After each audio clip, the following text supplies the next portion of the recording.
السلام علیکم ورحمۃ اللہ، بسم اللہ والصلاۃ والسلام علی رسول اللہ۔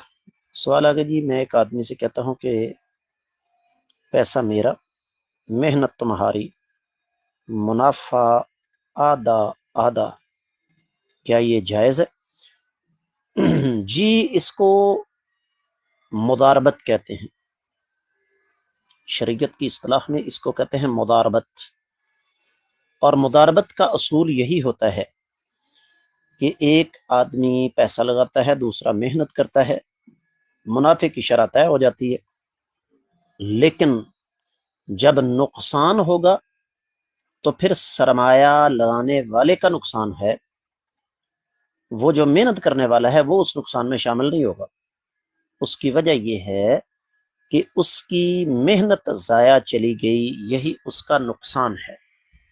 امید ہے کہ انشاءاللہ آپ کو سمجھ آ گئی ہوگی۔ واللہ تعالی اعلم۔